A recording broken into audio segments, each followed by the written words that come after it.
No countdown today. We're just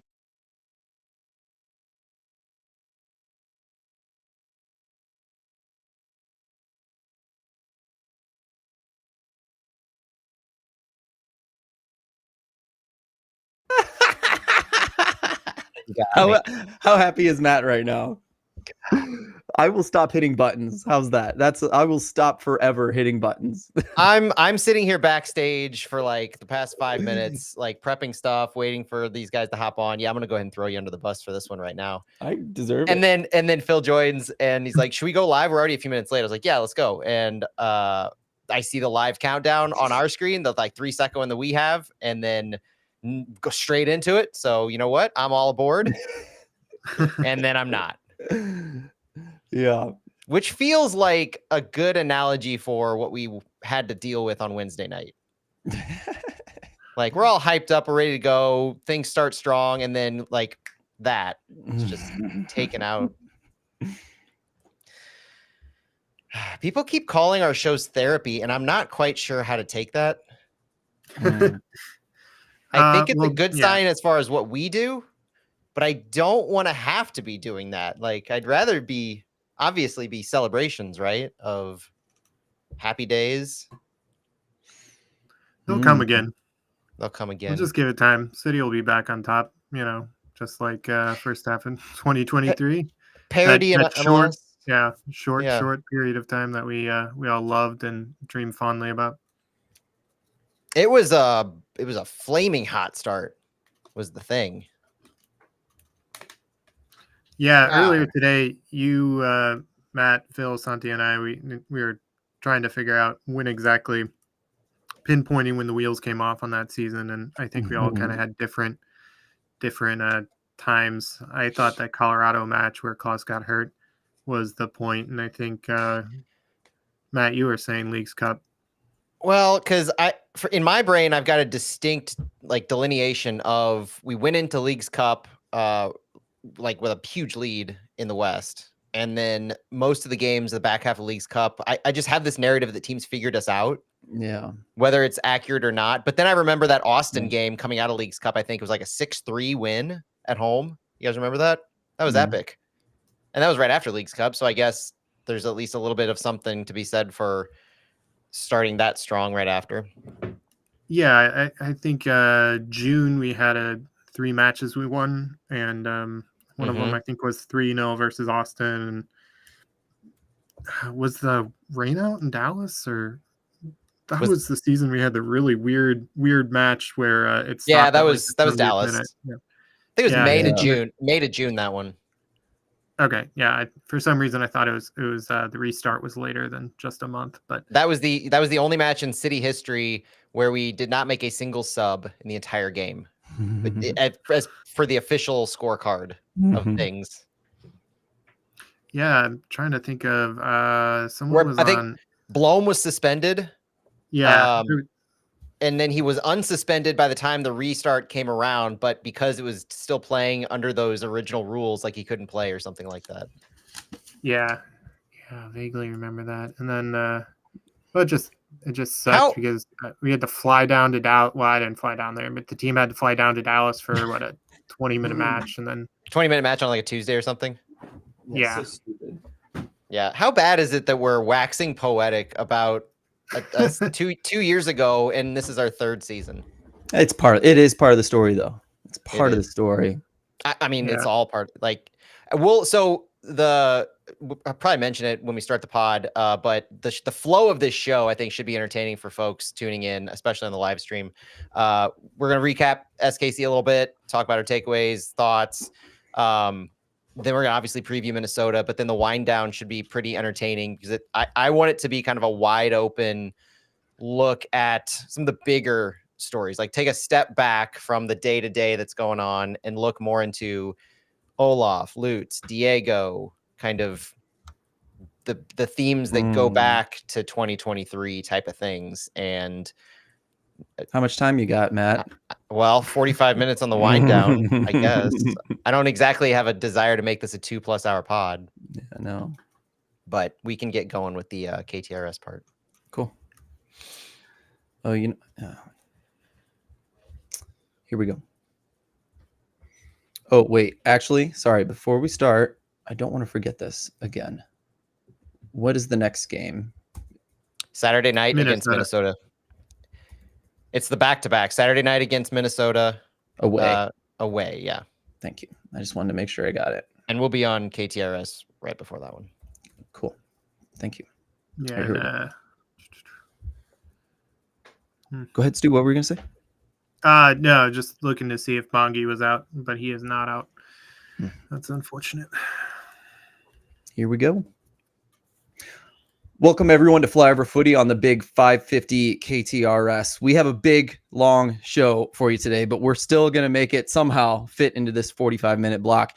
Thank you so much for joining us as we do that. We're going to break down a little bit of this KC game, and we're going to get you ready for the Minnesota game on Saturday night, all in one show. So thank you again for joining us. To lead us off here, we have Stu Hultgren. We'll start with you. Stu, how you doing, man?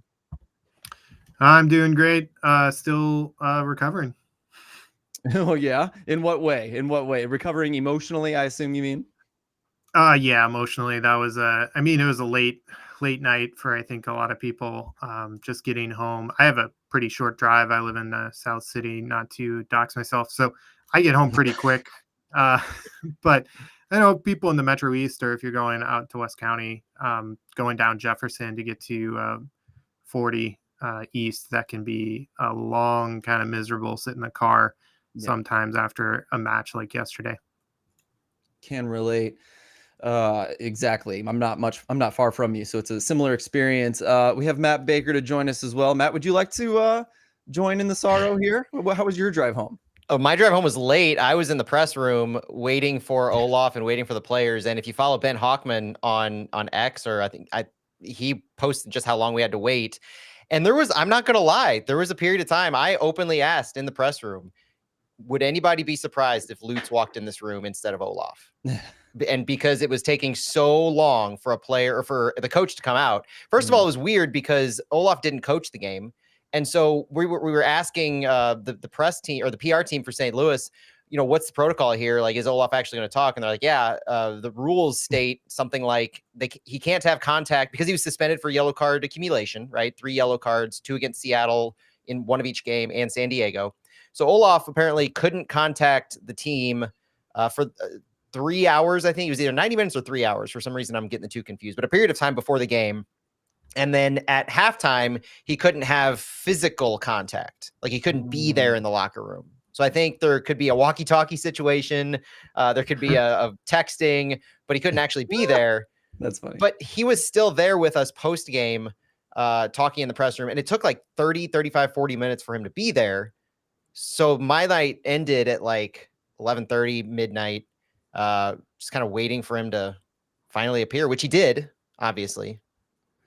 Yes, he did. I was actually glad to see that, because then I think we needed some words from him, and it was nice that we didn't have to wait on that. Yes. So we're gonna dig into the game now, Matt. Let's not waste any time. Why don't you start with the starting 11 as we do, and we'll start chatting about what happened. Yeah, I'm not going to lie. I spent the first 3 minutes of the game just staring at the players on the field, trying to figure out what the formation was. The starting 11, Roman Berkey made his return. That's first and foremost notable, exciting. So if you have a positive takeaway from this SKC game, it's that Roman Berkey is back, healthy, ready to go. Berkey was in net. Our back 3-ish was Kyle Hebert, Timo Baumgartel, and Josh Yarrow. Akil Watts was the right wing back. Tomas Ostrak, Conrad Wallem, and Marcel Hartl were in the midfield. It was more a double pivot with Ostrak and Wallem. Hartl was literally everywhere. And then Salio was on the field. Klaus and Toyshirt were our forwards. And we found out post-game and on Thursday that Olaf referred to Salio's role as a hybrid winger wingback. I couldn't tell if we were in a 3-4-1-2, a 3-3-1-3 of sorts, because you had Salio in possession up in the same line with Klaus and Toyshirt. He was that high line forward, that left winger in possession, but in defense, in rest defense, he had dropped back into more of a left wing back role. And that was apparently intentional. So when we talk about tactical changes, tactical subs, game plan changes, that was unique. So we got to at least make note of that, if not give credit for that type of a thing. So Salio on the field offered not just a different capability with the ball, speed, his dynamism, I think that's a word, but also just what he caused in the formation and the tactics was different than what we had seen. And I liked how we had Ostrak and Wallem there in the midfield. That pairing while Leuven and Durkin and Morales are all out, that's showing promise. I think we're doing all right, getting the ball progressed to and through them. So that's not bad. But the bad news is that Giannis Horn took a knock in training on Tuesday. It was his knee that he was feeling pain. And apparently he went to either take a corner or was on a corner, something in when they were doing corner kick drills, where Horn said he felt something. It was a non-contact injury. So that was concerning, hugely concerning. Now, getting out in front of that and spoiling a little later update is Horn is... The scans on Thursday morning did not show any damage. Olaf said they looked pretty good. So we hope to have a quicker recovery for Horn. But for SKC, that was kind of devastating to not have him available. I enjoyed your follow-up question to that news, Matt. I thought that was very nice. You've been doing a great job. Probably being the strongest willed journalist in the room. It's an interesting cap to wear because I, by nature, I'm sure anybody who knows me or listens to me knows that I'm optimistic. They know that I like to look on the bright side. I try to find answers that can give you hope. But Horn was kind of the last straw for me and maybe it came too late in asking this question, but I did start to get a little direct on the training staff, asking Olaf, what kind of blame do you place? Do you put any onus on the training staff for all of these injuries that are accumulating? It's a meme at this point. Twellman has even picked up on it about the day before match injuries that are occurring. Horn is just the latest to join Berkey and Kessler. And you've got all these other injuries with Nielsen and Totland and Durkin and all. They're just adding up in massive numbers. And the answer was frustrating. I get it. The answer was, objectively, it was an okay answer because they are all vastly different injuries. Horns being a non-contact thing, you at face value, you can say, okay, that's a freak injury. Berkey, he fractured his hand. I mean, that's not a training type thing that the training staff can do much about. But correlation sometimes does mean causation, right? So no matter whether it's non-contact, no matter whether something just seems to happen out of thin air, like there's too many things going on here to absolve the training staff right away and to write off the fact that these are coincidences without saying there's things that could be happening underlying the load that they're working, the intensity of the training that puts the stress on the body to where at some point in the future, after all that stress and intensity and work that they're doing, the types of things that are going on in training and the weights and what the staff is measuring, that something happens after that you can trace back. And I think all of these different things, no matter whether they're different injuries, different body parts, muscles, there's too many coincidences going around like this for me to be comfortable with. And I will continue to be asking those questions because they're impacting the game. Like everything that we're about to talk about with SKC was changed different because Giannis Horn wasn't available. And, to say it simply, if you were late asking that question, you were the first and the only one to ask that question. So thanks for doing that. Stu, going back to the lineup and going back to maybe the injury thoughts, anything you'd like to add to that? I think it was a little bit of a surprise to maybe see Josh Yarrow play 90 minutes again for the third match in 7 days. I think he was pretty apparently gassed at the end of 90 at San Diego. So I thought this would maybe a time to rotate him out if possible, and maybe go with something like Zielinski and maybe Hebert on the back three. But yeah, that was mostly my surprise. I was getting in late to that match and finding a spot, so I showed up luckily before kickoff, but usually I have my routine where I settle down and sit in and pour over things, and I kind of missed that as I was more focused on the TIFO to come. As you should be. Well done. So I was really excited to see that thought about Celio being a hybrid winger and wing back, because I just thought, I didn't know what the heck he was until I saw him dropping in and defending regularly after the first goal. And I was like, okay, he's definitely a wing back. And so then I was like, well, he's a wing back that definitely went rogue. And obviously Hebert was expected to kind of cover for him constantly in that role. But I'm glad to hear that it was on purpose.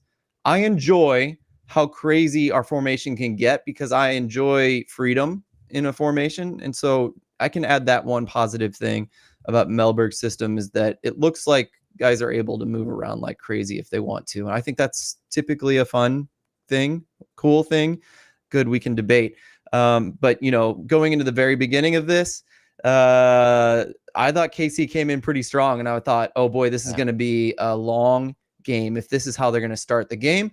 But then I think St. Louis kind of took control. Matt, I know you wanted to kind of touch on some of the bigger things. So I thought I'd start us with that and you can take us from here. Yeah, and that was part of what the first half was. It was KC coming out strong and St. Louis really not knowing what to do, because one of the things that I thought we were doing well was progressing the ball using our deep midfielders, Ostrak and Wallem. Mm-hmm. But we seemed like we were being a little bit overly cautious with the ball. Like we purposefully didn't want to turn it over in our own end. And maybe it was the shape that we were running out with, because the way that our shape ended up looking, it spread us. It had so many holes. Akil Watts at time was on an island over on that right wing back spot. And the back three was essentially spread out over the entire back line. You had Hebert, Baumgartel, and Yarrow. And Hebert was over on that far left side because of how high Salio was. So in possession, Salio was up on that left wing side, right? And Hebert was tucked in on that. He was on the left wing back side of the back line. So there was so much space over there. And Akil Watts at times was on an island. But what I found frustrating is that we were connecting to our deeper midfielders, Ostrak and Wallem, because they were coming back so deep. But when we were pressured in the slightest, we would just send it. There was no propensity by St. Louis to really be willing to take on SKC defenders and trust that you could actually beat them either in 1v1s or pass around them. That was the most frustrating thing, is by spreading ourselves out so much in possession, we were inviting the pressure that SKC was willing to give us, but we weren't able to break it. We weren't able to move around it in large portions of the match. And it ended up being send it long or use Berkey's long ball. And they did trust Berkey. So Berkey was notable in the sense that they were much more willing to dump it back to Berkey and let him choose what to do with it, dictate and direct the play. For better or for worse, right? For better or for worse. But it took St. Louis out of what they had been trying to, I think, improve upon in previous games, which is the wing play, where Conrad Walla might be a left wing back, and you're playing the interplay between him and Hartle, the give and goes, that they were trying to progress the ball using that. In the first half especially, none of that was there. They were clearly trying to progress the ball through the midfield, letting Ostrak and Wallem figure out where they wanted to send the ball. And we had some times early on where Akil Watts was successful at getting the ball up. We were progressing the ball a little bit on the wings, but it was so few and far between. And that led to some of these wild numbers, like by the end of the game, where you had the passes in the final third. So the amount of times that the ball was in the final third and the teams were passing around, 145 times from SKC to 24 from St. Louis. SKC made 145 passes in their attacking final third, and St. Louis made 24 passes in their attacking final third. When we got the ball up there, it was get the ball and go to goal, try to go to goal. And oftentimes that wasn't happening. But there was no real ability to keep the ball and play it around in that final third. And if you're going to be good on the ball, as we continue to hear, we want to be better on the ball. That has to be something that you're more successful in. It made even less sense, especially in the first half, because our possession numbers were fairly high for a St. Louis team. It was kind of heartening to see a 46% possession in the first half. But obviously with those touches and passes in the final third, we weren't being efficient with that possession. We were just meandering with it in the back third and the middle third of the field. And so I was frustrated by how that formation change and the spacing of the players kind of removed the ability to connect each other. It felt like the progression of the ball was starting to get figured out. I think I've been really happy with Ostrak and the guys rotating like crazy to help make that build up happen through the middle. agree with you, Matt. Like the wings did disappear a little bit. And I'm like, well, maybe that's what they want because it was working. It was a lot of fun to see Ostrak make guys miss or for Hartle to drop in and make a guy miss and pass it efficiently a couple times. But how many times do we see making guys miss, a couple good passes where you're like, oh, cool, we're building up. This is what we wanted to see. And then you see this empty bucket because too many men had dropped in, too many guys are pushing the back line, and we've got no one to pass to. And so even after we did all this work to build up into the midfield and almost through it, we got people with the ball on their feet looking for a pass, and all they have is out to the wings or the two up top. It felt like, kind of a front four almost every time. Yeah. And on top of that, not having numbers against a team. They're like more defenders than there are attackers at this point because too many people dropped in, doing all this work to build up. So that's just adding on to what you said, Matt. I think those stats were amazing. And they tell the story of a little bit of the eye test that I was maybe seeing there. Well, and that is what the only decent chances that we had, 26 minutes, 36 minutes in between the goals. So the goals were kind of unique plays. We'll talk about in a second, but in between the goals, the only big chances that we had were we had good transitions, but we were outnumbered so heavily. So Teuscher had the ball out on the right side in this one time at 26. And when he went to cross it in, it was cleared away immediately. He did good job creating space for himself outright wide. But when he tried to get the ball in, there were so many defenders in the way. There was no clear path for a cross. That's happened over and over with Akil Watts, where he's tried to send the ball in, and either it's a terrible cross or he just doesn't have the bodies in the box to find. And then at 36, we remember that Klaus had a good chance in transition. There was a nice outlet pass to him on the ground. He carried it like 30, 40 yards. He was that deer running with the ball, and it was incredible to see him maintain control until he didn't maintain control, and he ran in between three defenders, and he had just too heavy of a touch on that last touch in the box, and he lost control. That shouldn't be happening because we should have numbers in support of him. If he's going to make that kind of run, he needs at least one or two players to be supporting him so he has options instead of just taking it himself after a 30, 40-yard dribble. Completely agree. You're listening to Flyover Footy on the Big 550 KTRS. Thank you for joining us as I think we'll just say it. We're continuing a bit of a therapy session. Stuart, speaking of that therapy session, is there anything you'd like to add? Anything you're seeing you'd love to see improvement on, or things that were bugging you about the performance, even, as we were about to talk about 2 goals for the good? Oh, man. Going back to what Matt said about Klaus, I remember, unfortunately, Jansen Miller had a good match again. Had a very good matched up against Klaus. But yeah, in that specific time, Matt, where you're talking about Klaus carried it down, that just extra touch where Jansen was able to hook his leg in and get the ball away from Klaus. But there was another moment, I think a few minutes before that, where Klaus had a ball played to him, and he just did not. I mean, he doesn't have the pace to get there and stretch Jansen. Jansen's a 22-year-old rookie center back, and you'd expect João Klaus to be able to handle him better. Yeah, Matt, what did you think about that? Yeah. Yeah, and that was the narrative for most of the time, where their defenders almost had it too easy against us because we didn't have the numbers. And it goes back to what you said, Phil. That's the theme throughout the game, is that we had so many numbers in the defensive end to work on our build, to try and start our progression. Is that because we're such a direct team from the middle third to goal, once you have all those numbers in and around that middle part of the field, right at the middle, the midline, you have so many players there or behind that once you get the ball, the players are basically instructed to go for goal, like make those direct runs. That's the bread and butter of City, is you get the ball into your attacking end, the attacking end, not the attacking third, but just the attacking half of the field, you go to goal. And so when you start that and you have all these players behind, SKC is dropping back a little bit because they know that they can press St. Louis a little bit, make them uncomfortable because we're not good on the ball. So they don't have to throw numbers high to press us.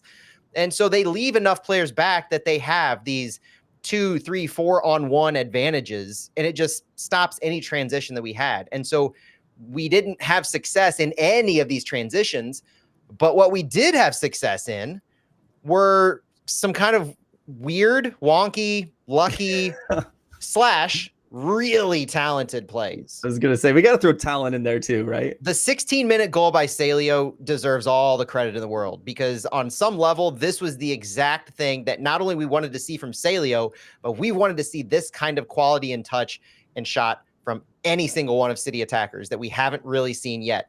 Salio did it himself, and he was helped by the fact that his role on this corner kick from Marcel Hartl was just to hang back and clean up the mess if the ball got away from everybody. And he did it so perfectly. He didn't need any time. He just had one touch squared away and he curled it in. He bent it like Beckham, as Aaron in the chat said. And that was perfect. I mean, that was the exact same, the exact thing we know Salio is capable of. And we haven't seen it in, I feel, just over a year at this point. Salio had like 4 goals before he went out last year, and this was the kind of thing that he would do. He's not just talented with the ball at his feet on the dribble, able to beat guys 1v1, but he's talented in his capability of bending his shots like this. So he can cross it in. He can do those kinds of things himself. And this is point blank the reason why we need Salio Pompeu on the field anytime he's healthy, anytime he's fit. And no matter what the rest of the lineup is at this point, Salio is a locked and loaded starter, and he needs to be. I talked weeks ago about my frustration with him on the defensive end. And yeah, he needs to learn from that kind of a thing. And maybe he doesn't need to be put in that position. So the left wing back role is a question mark to me. But the value he adds to an anemic attack at this point cannot be overstated. And so that goal to me was the perfect way, just 16 minutes into the game, to get us going. And everything else that happened that we talked about in the first half was okay because we had the lead and we were at some level, at least even keeled with SKC, absorbing the pressure that they had, or we were creating some of these moments that, you know, we talked about why they failed. But overall, I think leading into where the second goal is, there's a lot of that, like that goal was completely different. And so the Salio goal set the tone, and that's the kind of start that we've desperately needed for 2-3 months now. I keep, you mentioned the direct play being part of St. Louis's identity. And I can't help but wonder, just like Hartl dropping in and playing so deep all the time, I said I wanted to die on that hill of putting Hartl up high would be better for the team. I still stand by that. And I still am curious, like, is the directness intentional by this coach? Like, does the coach say, hey, make sure you get to this point and then you kick it direct? Or is this just like a theme because there's no one else there to pass it to? And it's just the system has called for this more than the coaches coached it. That's something I wonder about constantly. But, these 2 goals we're talking about here, it's interesting because they're not like pretty goals. Like at least one of KC's goals was very pretty. Yeah. And it just, Stu, I wanted to give you a second to talk about kind of what was happening in this game, because it felt very much like early St. Louis FC, where it was like defend, and then hopefully someone was good enough to score some kind of a goal at some point. Yeah, exactly that. Irvin Herrera, touch of brilliance. Well said. That's exactly what I was thinking. That beautiful curler he had years ago. No, I was just rewatching Celio's goal, and I saw a few people online saying that he intended to actually cross that to Klaus and not take the shot. But what do you guys think? Was that a Clint Dempsey chipping Juventus intentionally or accidentally? No, I what I have to say about the toy shirt goal is tongue in cheek. Salio shot that. Yeah.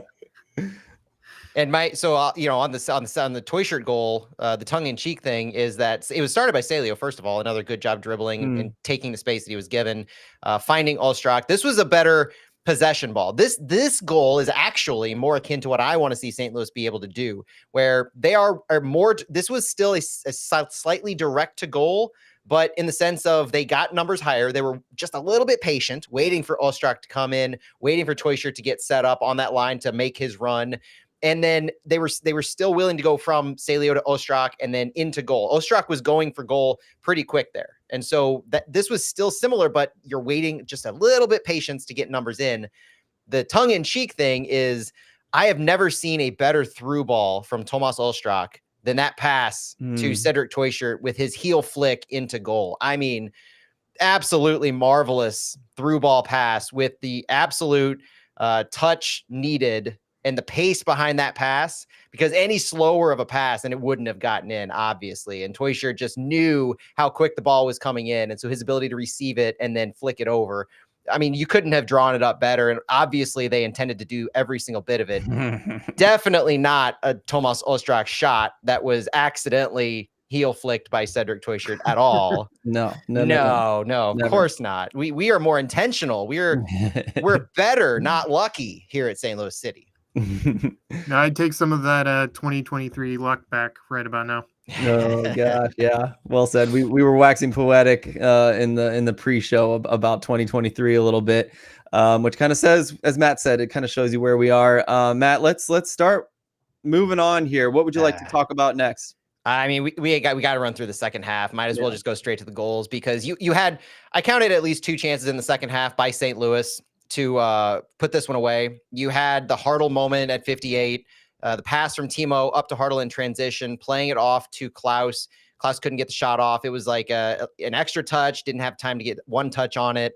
But a similar thing happened with Simon Betcher at 83, where he was in behind the line and he just couldn't get that final touch to get the shot off. And John Pulskamp just saved it with an outstretched leg. Those were the frustrating things. But subs and goals tell the story of the second half. You get your 60-minute subs by St. Louis. And we're going to talk about this later, if not directly on the KTRS portion, but on our wind down for sure. 60 minutes, Vali makes the subs. Vali is Olaf's assistant coach who was actually coaching this match. Simon Betcher and Jean de Silva for Klaus and Seti. Like for like subs. Betcher came in up top. Silva came in on that right forward area. And then not 11 minutes later, SKC scored. And the frustrating thing everybody points to on this is you're 60 minutes in, you're up 2 goals. You haven't been up 2 goals in 2 months, again, since the LA Galaxy game. Why are we subbing out attackers instead? Why are we subbing out attackers for attackers and not using this as an opportunity to do what we did so well in the first 5 games of the season that we all grew frustrated with? Bunker down, park the bus. I know we've got a third of the match left, but we're up 2-0, and you're telling me right now that Klaus and Seti were gassed and they needed to come out, because that's essentially what happened. Spoiler alert, they were gassed and they needed to come out. And so you bring them both out, you bring in 2 attackers, and you keep everybody else the same on the defensive end. Not just the tired legs, but the tired minds, obviously, because of what happened.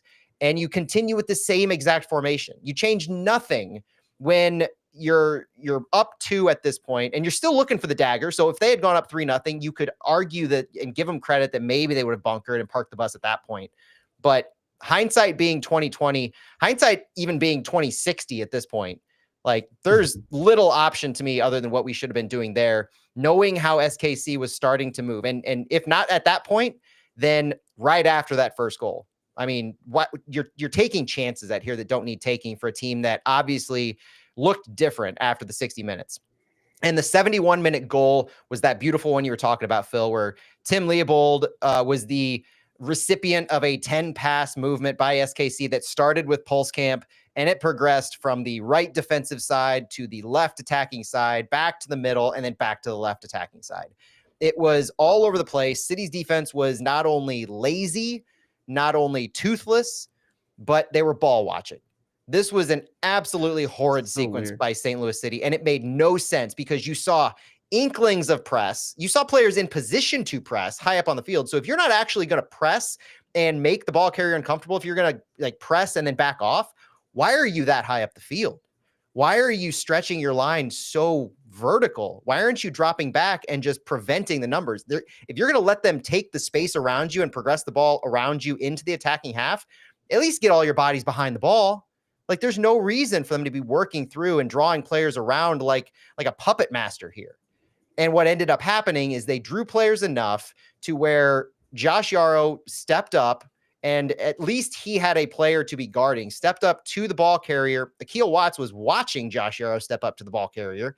And then it was Tim Leopold that moved in behind Watts, received the pass and scored. And it was a good goal. It was a pretty rough angle, credit to Leopold who had just come on.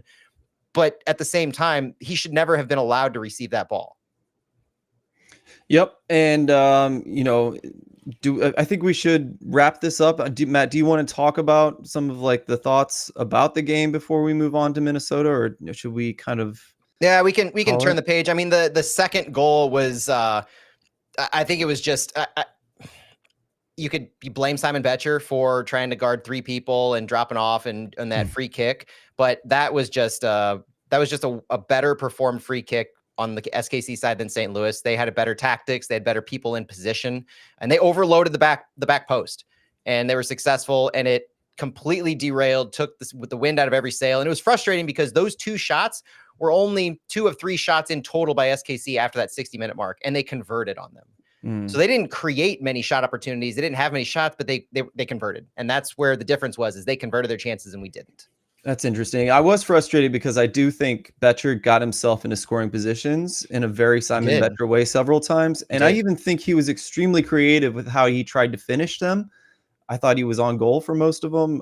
They were just saved or deflected. I don't know what to think about that. But Stu, I'd like to give you like one last thought. You can say whatever you want about this game before we move on to the Minnesota one.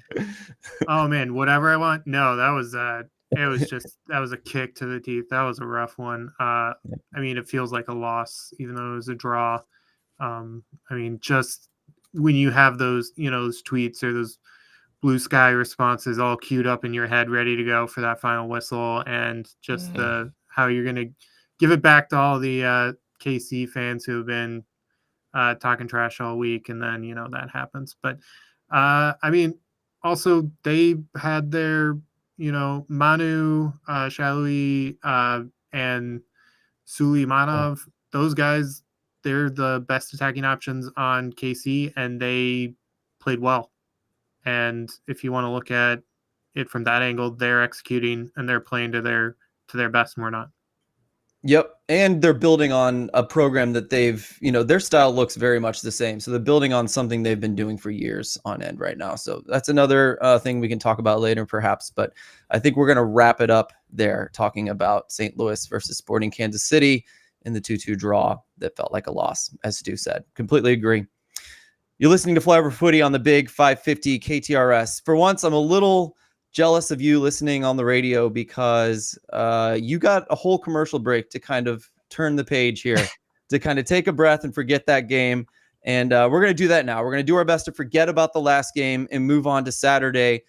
We will be playing St. Louis City, of course. We'll be playing Minnesota United away on Saturday night. And Matt, we're going to prepare for that, aren't we? Let's do it. Yeah, Minnesota United's been a good team. They are 3rd in the West with a 6-3-4 record on 22 points with 19 goals scored, 13 goals allowed, and a +6 goal differential.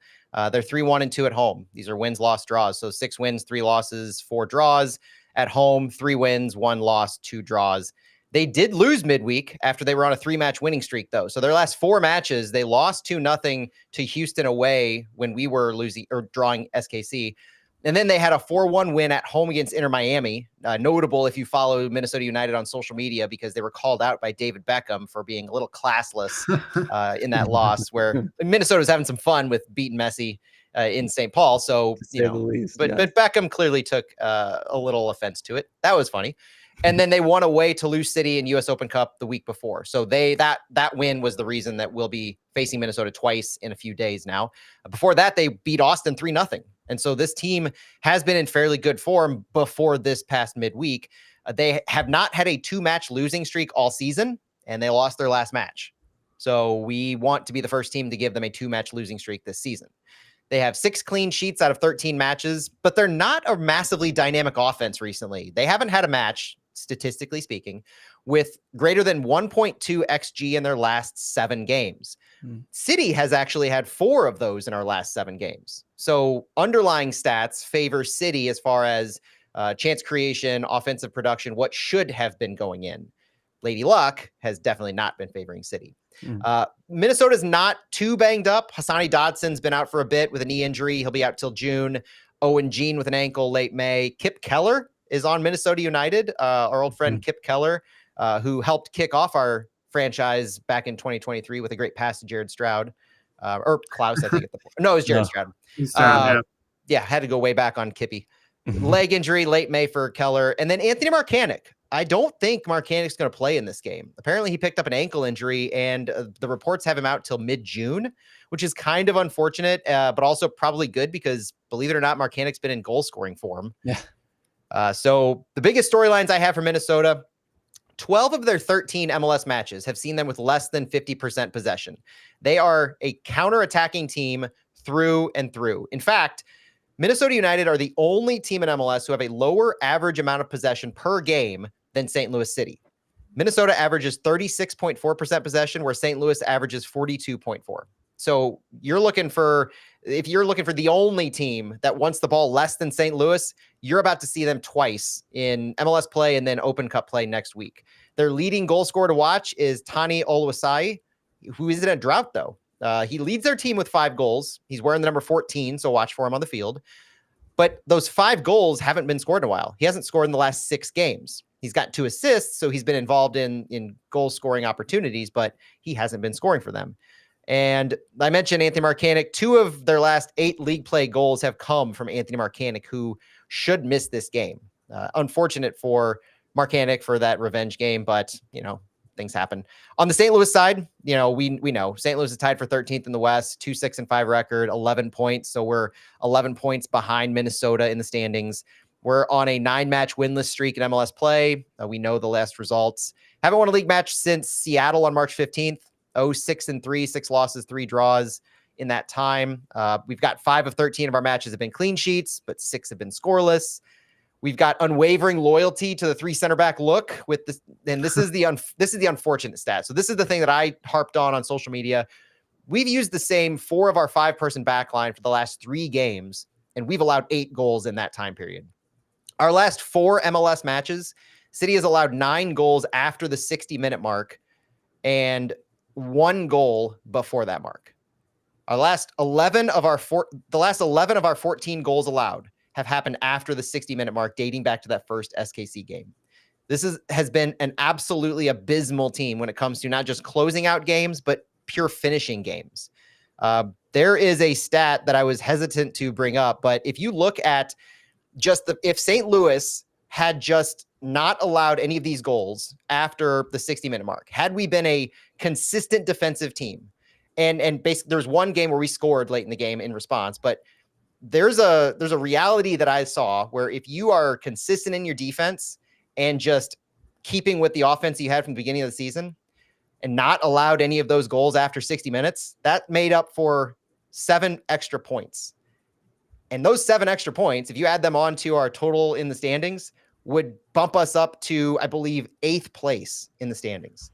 So just the lack of any ability to not just close out a game, but play competent soccer for 90 minutes in that last 30 minutes has cost us going from that 7th-8th spot in the standings down to now where we are in 13th.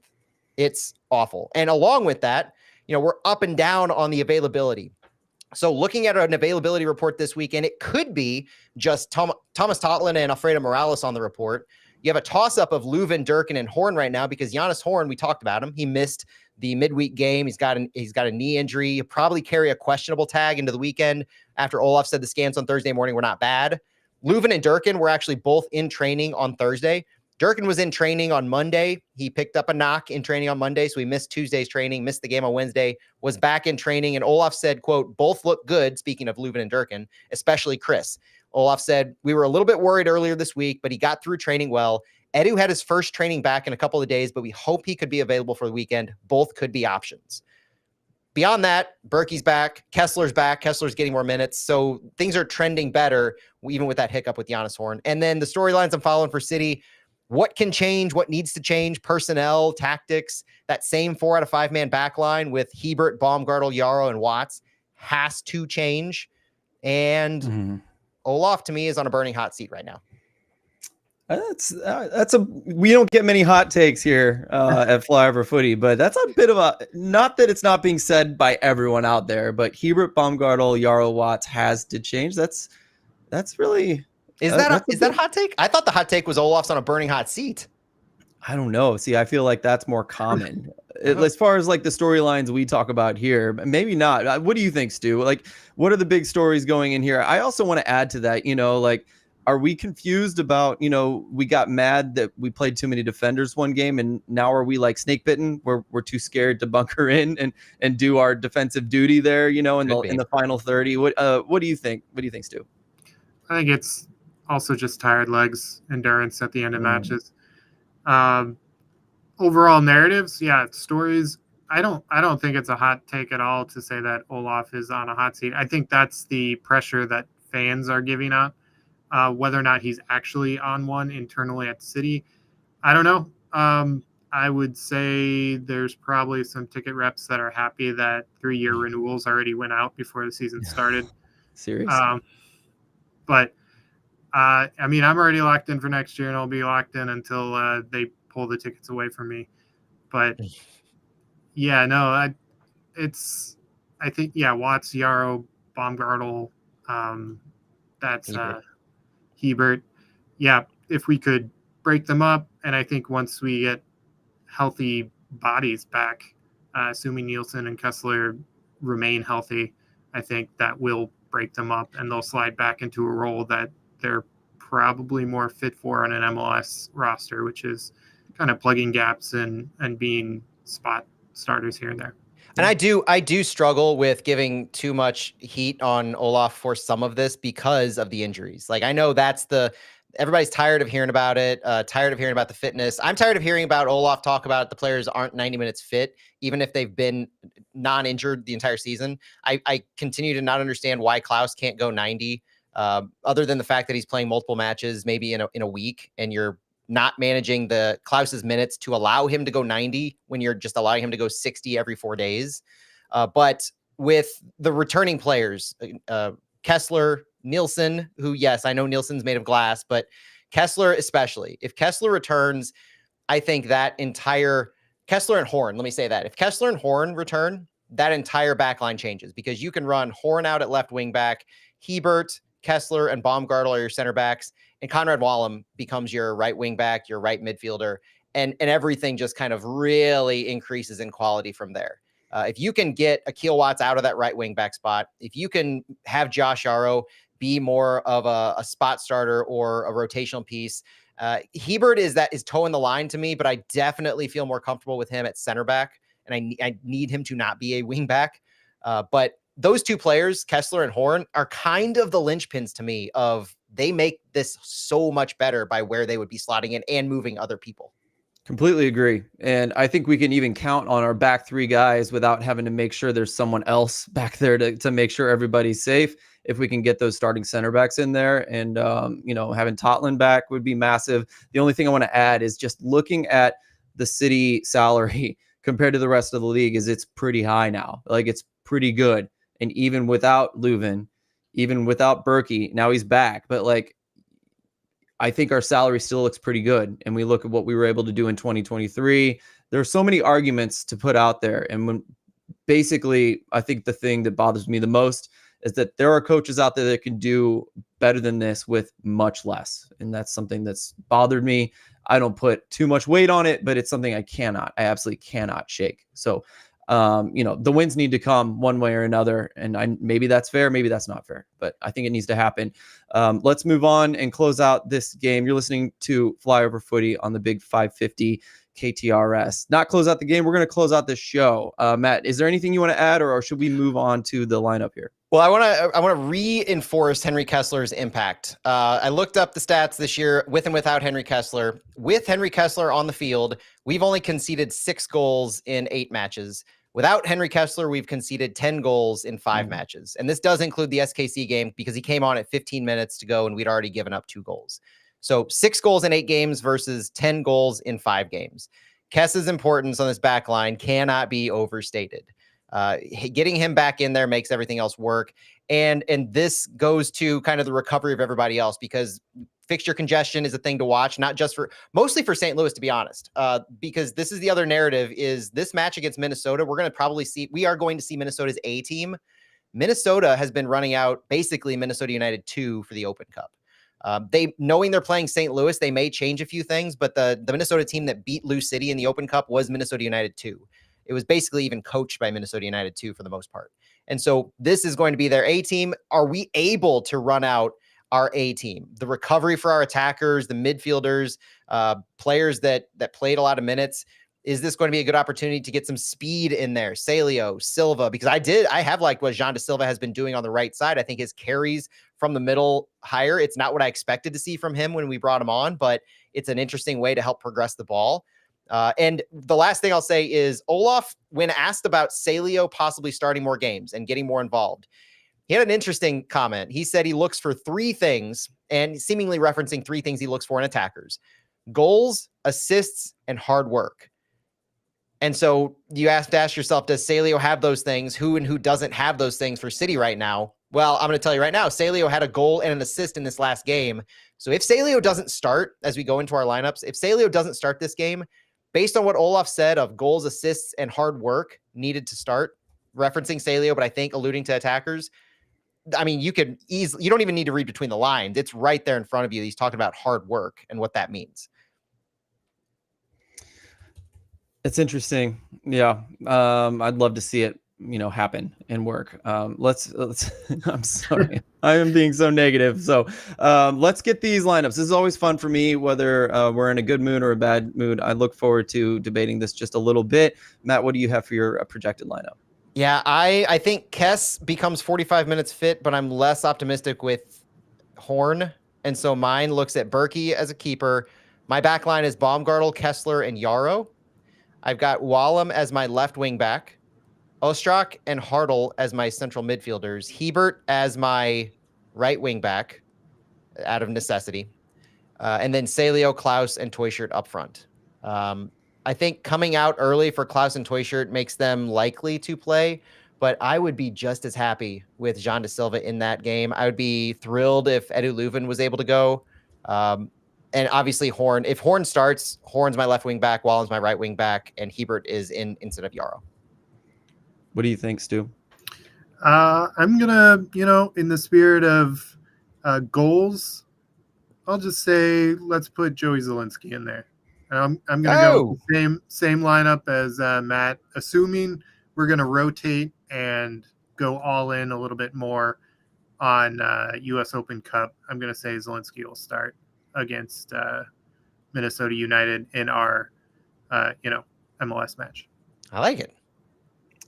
I like it too. I'm all over the map on this, and I'm gonna change. Golly, I don't know how I'm gonna do this, but it's gonna be out of order. I apologize. But Baumgartel, Nilsson, and Horn as the back 3, and then I'll throw Hebert, Ostrak, Hartl, Wallem, and then do I have room for Celio, Klaus, and Toyshirt up top? I think I do. Yeah, you've got room for 3 more up top. That's more or less what I guess I'm just done with Yarrow and Watts. And if that means I will take Hebert as a wing back if I have to, if it means taking the other 2 out. It's kind of a mix between what we want to see and what we think we'll see, because I do think if you're ranking the players, and I hate to do this because I like all these players, but I mean, honestly, I'm going to be that kind of jaded person. If I'm ranking the players I want to see get taken out based on the 4 that I mentioned, it's Watts, Yarrow, Hebert, Baumgartel. Like Baumgartel at center back, he should be playing. Hebert shouldn't be playing if we have Nilsson and Kessler healthy. And then he's a backup wing back apparently. But Yarrow's shown some liability recently, and I think Yarrow's behind Hebert in the depth chart for center back. If Hebert's not playing a wing back, and I just don't like Akil Watts at right wing back. I think if you're going to play Akil Watts, put him at center mid. He's much better suited there. I'm just going to say, I meant to say this before I gave my lineup. I am through projecting what might happen. I will be posting my lineup every week, every game, my own personal lineup, and I will be putting out there who I want to see. I'm done projecting what I think the coach might do. So that's going to make it a little bit more fun as going forward for me. Matt, let's talk about the score. What's Vegas saying? Well, Vegas definitely doesn't favor City. That's for sure. It's a plus 190 for Minnesota, a plus 320 for the draw, and a plus 500 for City. So if you believe City's going to win, this might be the match to put your money on. Interesting. Stu, what do you think? Oh, man. I'd say Vegas is more optimistic than I am about this result. So I'll start with my score prediction. I'm going to go 2-1 Minnesota United. What do you think, Matt? I almost skipped you there. I've got a 2-2 draw. That's my optimistic take. I will say 1-0 loss, Minnesota, low scoring game. Could be a 0-0 draw. I could see that too, but I'll go 1-0. That's it from us, guys. I hope this felt therapeutic to you. I hope you're going to go into this Minnesota game feeling a bit prepared for what we're going to see. I think Matt gave us some really perfect stats to kind of get us started. Unfortunately, we couldn't go real deep because we wanted to cover that KC match, but We'll get you on the wind down. Exactly. Check out the wind down on the podcast. You can find it anywhere your podcast is provided. And check us out. Leave a review. Appreciate you guys listening. Again, I hope you enjoy this game.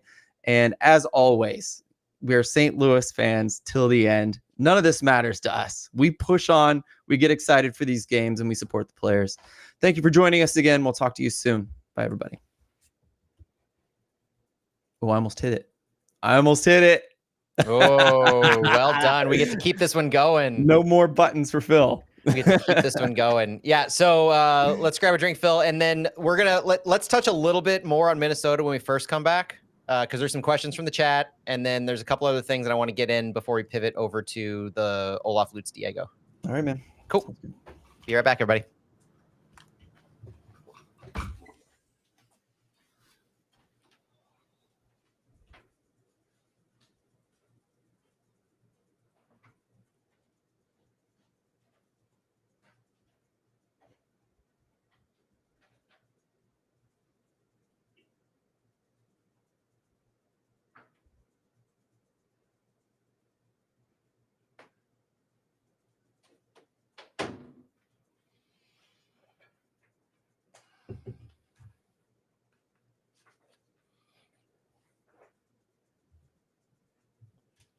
Stu, if you're still with us, have a good night, man.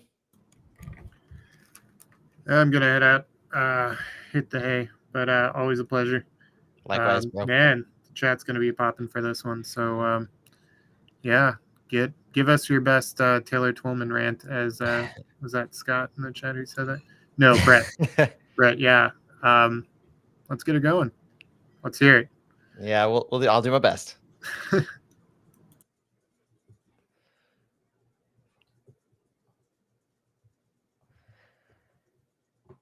Oh, this one should be an interesting one. We're going to kind of ease it in, though, because I do want to give a little bit more about Minnesota just for those who might be wanting a little bit more detail about this game this weekend. Because I know we're kind of going into this weekend on vibes, whether that's good or bad. But there's some positive stats or some useful stats, I think. Press 1 for boo when we suck. Press 2 for we never boo our players. That's an interesting argument that's happening on one of those Facebook groups. The whether or not fans, especially in the supporter section, should be booing players. Kind of go on either. I've got two opinions, obviously. Talking out of both sides of my mouth for sure. Where you always want to support the players. You always want to show your respect and your appreciation for the work that they put on the field. But support for the players isn't unconditional. I mean, just because they are the players who wear the crest doesn't mean they always wear the crest proudly in their actions. So, like you can see, crest over player, crest over coach. You support City. And by booing, you're not saying by booing, you are saying you want them to do better and you do not appreciate what's happening. Like, if somebody wants to boo, they paid their ticket. Let them boo. Like, yeah, there's no fan police that should be happening. I think you can want everyone to clap and cheer and kind of like, okay, better luck next time type thing. But at the end of the day, like, it's the outward manifestation or the vocal alliteration to walking out of the stadium. Like, it's no different essentially than people walking out early, talking about booing the players post-game, Phil. So like there's a conversation obviously going around where it's like some people are in the stadium booing players when they're coming over to the supporter section or making their rounds or just ending the game, the boos that rain down after SKC. And some people are like, you should never boo the players. And I get the concept of you should never boo the players. I don't want to ever have to boo the players, but I'll tell you right now, the players aren't getting booed and thinking, oh man, the fans have turned on us. Like that, like we're giving it our all and they're not supporting us. The players just gave up a 2-0 lead at home against their rivals after 60 minutes. They know why they're getting booed. The fact that they were in the locker room with Olaf Melberg for 35, 40 minutes after the game before they came to talk to media, that wasn't a good conversation. Like, they weren't patting each other on the back and saying, dude, I'm sorry you got booed. Like, you deserve better from these fans. That's not what was happening. I think that's well said. I'm not a fan of booing, so I don't think I will boo players. But my point is, like, if you feel like you want to boo the players, I understand. Now, I don't. Yeah. Luis Flores in the chat, I agree. You shouldn't be flipping off the players. Like, don't just throw the bird. That's I don't appreciate that. Again, that's, I guess you can. That to me is a little. I don't know. It's different to me for some reason. I guess I just I'm generally weirded out by St. Louis sports fans because I think growing up a Cardinals fan, there was like a certain level of decorum. There was a certain level of supporting the team no matter what. And I think I'm finding that either I was wrong or it was just like a golden age that will never come back, because look at what the Cardinals are dealing with right now. And not that any of this is unwarranted, right? But I guess I just thought we were better than that. And I look at, of course, I'm upset about the Open Cup, and I'm just like pretty severely disappointed in St. Louis fans, and I kind of lump that into that giant bin that is or is not true. So that's just been my vibe lately, though. Part of it, I think, is just the age of the internet and how everybody's more aware of what other fans are doing. It could also just be that people want to stay home and watch it on their TV. I think that's a big thing for all sports. Could be, yeah. I cut you off. I'm sorry. What were you going to say, though? No, I was just going to say, I remember in the early 90s, the Cardinals were terrible. And this might have happened had the internet been around in the early 90s, coming off the 80s, right? And so that downturn, it was probably akin for that period of time to what has been going on with the Cardinals for at least a little bit. I don't know if the timelines match up in the length and stuff, but like that seems similar. And maybe people don't think of that time period similar to this one because they weren't acutely aware of all other fan sentiments. I don't know. Cool thing about the 90s was like maybe they weren't amazing. They weren't like winning World Series, but there was a style of play and it was fun. I'm just going to say that. True story. True story. Should we start? Yeah, let's get going. I think we've got some questions in the chat that we can start off with. Love that. Welcome everyone to the wind down. We're back for a regular wind down. Back, baby. Cheers, fam. Cheers. Now it's gonna be a bit of a therapeutic wind down. There's gonna be some complaining in a bit, but I do want to pick up off our conversation with Minnesota because there's some questions we had in our live stream chat and some extra stats that I want to give about Minnesota. So jumping right into it, I think there's a question about kind of playing some of the players, especially on our back line. It was, why aren't we playing players like Nelson and Pierce? If I could find that in the chat, that'd be great. But one of the reasons I think is injuries and availability. When I asked Olaf Melberg about playing, I told him the comment. I specifically asked him the question, phrasing that stat that I mentioned at the beginning of the show about that four-man back line of Hebert, Baumgartel, Yarrow, and Watts, and how they've started every match the last 3 games and they've allowed 8 goals.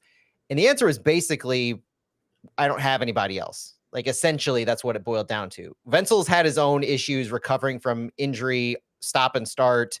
And so when we think of a player not on the injury list, we think of them as good to go.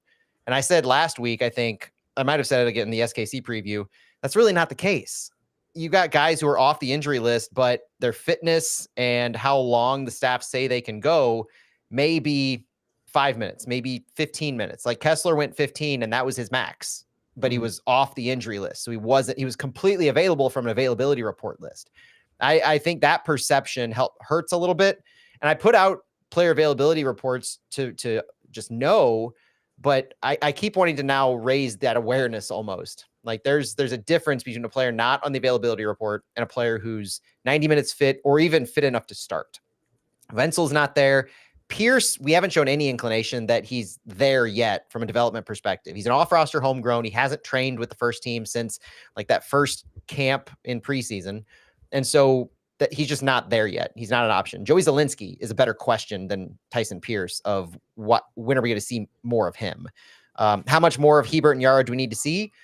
As much as it takes until we get their better quality players to return from injury. Soon as Kessler and Nielsen are good to go, Yaro takes a backseat. Soon as Kessler returns, Kessler and Horn, like I said, soon as they return, Yaro's sitting. Hebert may sit at that point, but that's what it's going to take. I don't think, I want to believe with all my heart that Olaf Melberg does not believe that Kyle Hebert and Josh Yaro are everyday starters in MLS. He's viewing, I think he views them as the stable options and the best defensive options in comparison to who else he might have available, whether it's Joey Zielinski or Michael Wenzel or even Jake Girdwood Reich in a center back role, because Olaf did briefly allude to JGR as a center back option. So that might be something to look for in the future, is whether he can come in or somebody else gets hurt. Yeah, I think that was the big one that I wanted to get to. But other than that, Phil, there's some characteristics and things, because we usually talk about the tail of the tape in the KTRS portion, just who Minnesota United are, because I talked about their lack of possession. I talked about their we talked about their lack of possession. I think that was the main thing I talked about. But Olaf Melberg even said that he started scouting Minnesota, quote, last night, and he said this on Thursday. So right after the SKC game, whenever he got home or something, he said he started watching them. He characterized them as a good, well-organized side and a good transition team who've done well so far. And the stats to support that broad generalization are that Minnesota United had the fewest completed passes by over 1,000 to their next closest team. And we've played 13 games, so you can say that that's just an average of just under 10 passes a game, less than their nearest 29th team in that, which St. Louis is close to that bottom four. So these are two teams that do not like to have a high volume passing game. Minnesota is just that much more egregious in that they will not play the type of game that SKC played. So, and that includes all phases. Minnesota United is last in short passes, medium passes, and long passes in all of MLS, but they're 14th in key passes. So this means that they like to progress quickly. They don't make horizontal passes. They're going to create shot opportunities through the run of play. And they are the only team to be lower than St. Louis in passes into the final third. So the type of game that they play is a more magnified version of what St. Louis does, but I think they want to build out of the back even less. They're not this team that Eric Ramsey is their head coach, first-year head coach in MLS, and he's not the kind of guy who's wanting to build out of the back. I think, Phil, correct me if I'm wrong, Eric Ramsey's a Man U guy, right? Didn't he come from that? Oh, no, I don't know. I'm going to get it wrong too. But he is British, right? He came from the Premier League. Look that up really quick while I'm saying this, because I'm pretty sure because that might help provide context for the type of coach he is. What's his first name? Eric Ramsey. Okay, yeah. I want to make sure I was right. Sorry. So Minnesota has, in the same passing vein, the way that they pass and the way they progress, they have the fewest number of switches this season. They have 16 total switches in 13 games. St. Louis has 38. So if you think about switching the ball across the field and how little St. Louis does that, Minnesota does it half as much as St. Louis. Think of how teams try to do switches and try to get teams to try to get St. Louis to kind of conglomerate or just swarm in one side. They try to draw St. Louis all into one side, into a bunch of ball watching, back post passing, long switches. I don't think much of that's going to be a concern overall for Minnesota, because of that's just not the style that they do. They don't send these long passes across the field and try to change things up. Minnesota is also last in MLS in the number of free kicks taken. They don't draw fouls often, and so this speaks to their lack of aggression. They do like long balls. They will attempt these long balls, but because they don't possess the ball very much, they're not going to have a high volume. But this is going to be one of the main things they do. They like to progress the ball through the midfield. They're going to attempt some through balls. So few overall passes per sequence, but a big part of their success comes down to the key contributions across the pitch. Up front, they've got Tani Oluwasai, who's emerged as a serious attacking threat this season. He's got pace, power, and a really keen eye for goal. I talked about him leading their team in goals earlier. He's got good movement. He's a physical presence, and that'll be interesting to see how he affects the City back line, in especially that 3 center back look. Midfield, Joaquim Pereira is their creative engine in the midfield. He's an Argentine playmaker. He pulls the strings, pinpoint passing, intelligent vision. He can unlock defenses really well, and he's good at controlling tempo. He's very comfortable on the ball. So when Pereira gets the ball, watch out for some really intentional movements from him. And then most fans are familiar with Dane St. Clair. He's a quality shot-stopping keeper. He's got good command of the box. He's good awareness. And so Minnesota has a pretty stout defense with him leading the charge. They are one of the best counterattacking teams in MLS right now. They defend well in the midfield. They've got a good mid block, so they're not going to be too aggressive in a press, but at the same time, they're going to make it hard to work around them. So with St. Louis probably trying a long ball, trying to draw Minnesota to them, it's going to be interesting to see how effective they are mainly at trying to draw Minnesota into a high press, or trying to draw them to open up space to allow some of their players to try to make runs. Otherwise, we're going to have to rely on long balls like we have been more often than not. And at least we have Berkey back in the game for that. But Phil, you did confirm Eric Ramsey is a Manchester United alum, right? From the, is it the Rolf Ragnick family of coaches? I think so. I'm sorry. I have no information. I could Google that as well. You know what? I had plenty of time to like read into him while you were talking, and I just did not do it. That's okay. Yes, he's definitely a Man U alum, and so Ole Gunnar Solskjaer. That's who he was a player development coach under Ole Gunnar Solskjaer, and he worked under Rolf Ragnick, Erik ten Hag. Yeah, so if you're familiar with how Manchester United played under Ole Gunnar Solskjaer and Rolf Ragnick, Erik ten Hag, that's the kind of philosophy that Eric Ramsey grew up in and took to Minnesota. Well, and it seems to work most of the time. There's like a pragmatism that still like is entertaining. I think the previous management prepared them to be like ready to fight, for every game. They were always pretty good in a scrap. And so I think, they're just a practical team with a system that works, and usually they're pretty decent. It's true. Good quality. In the chat, we've got a couple comments really quick, noting Jake Girdwood Reich. Any chance of JGR at center back? Asked by Brett Stillman. Yeah, I mean, Olaf alluded to it, and so I think there's an opportunity if we need him at that depth. JGR is actually an option that I would be interested to see over Josh Yarrow, to be quite honest. I'm interested. I'm very interested. So JGR played center back growing up, and then he moved, or no, he's played central defensive mid and then moved back. I think I might be getting that wrong. Anyway, I think it's both. I think he played both for Sydney as a 6 in between playing center back in my what I remember. Yeah, that's right. When he played the 6th, it was an assistant that dropped him back in between 2 center backs. That's what it was. But so like a James Sands. He's a James Sands. Yeah, that's a good analogy, but we just don't know enough about how the staff rates him, other than when he played for City 2, he was a midfielder.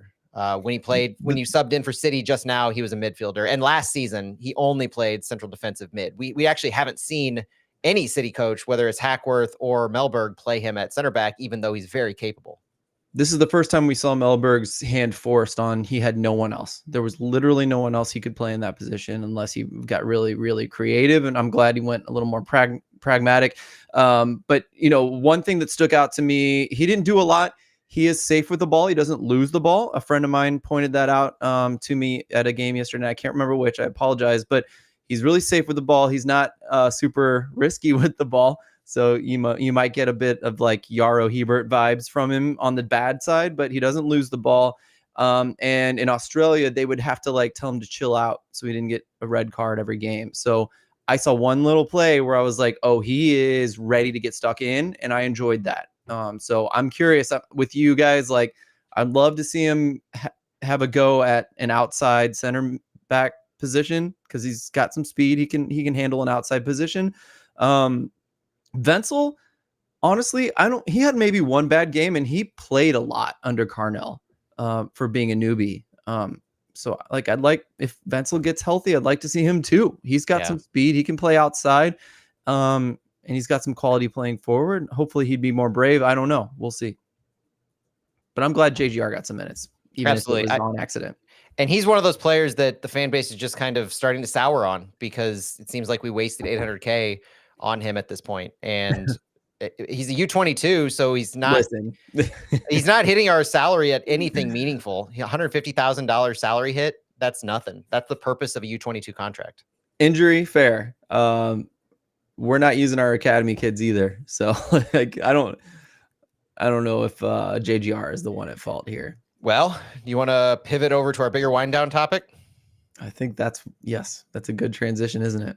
Yeah. So there's been a lot of ire thrown Olaf Mellberg's way, and the ire has started to turn to Lutz Pfannenstiel as well, as we look to the bigger story of where City went from 2023, started really strong, had some stops and starts throughout. By the end of the season, we were taking more losses than wins. Teams had supposedly figured us out to an extent. We didn't lock and load that offseason. In fact, we sold our leading goal scorer. But the thing that I wanted to actually bring into focus is a little bit of the dynamics in the city front office.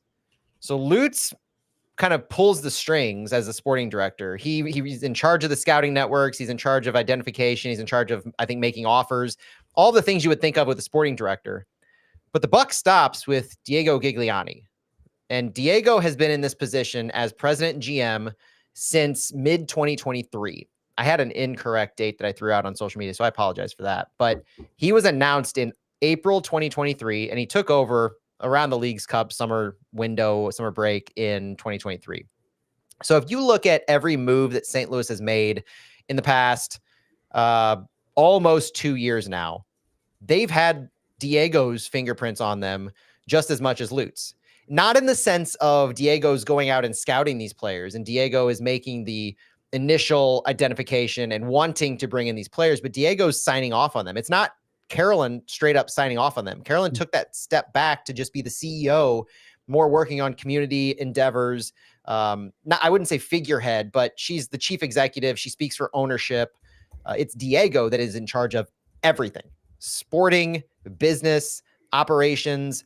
I could read the quote from his announcement, but Diego, the buck stops essentially with these decisions with Diego.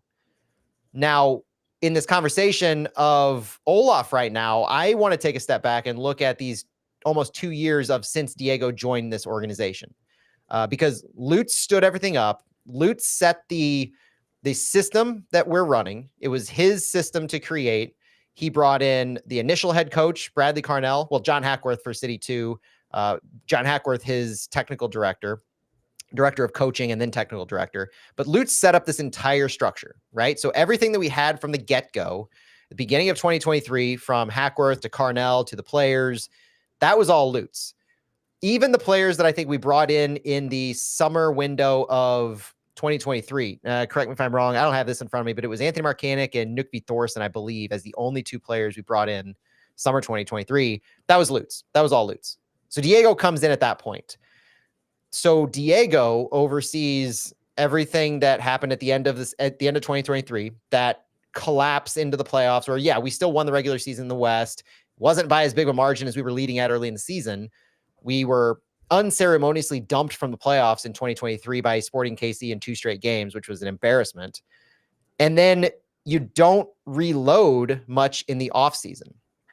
So the offseason of 2023 going into 2024 was notable for the sale of Nico Gioacchini, basically. It was notable for the sale of Nico Gioacchini, and it was notable for the inability to replace him with Cedric Teuchert.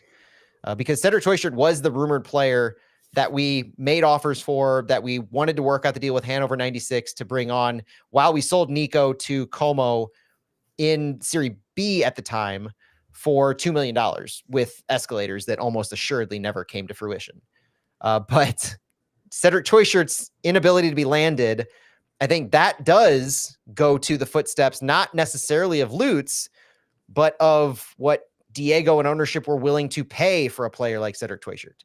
And you would be hard pressed to convince me that the way that we started 2024 and the basically everything that led into Bradley Carnell getting fired doesn't start with the failure to replace Nico Gioacchini and what he offered in the attack, because you also had the storylines of Sam Adeniran and the issues that he had with Bradley Carnell.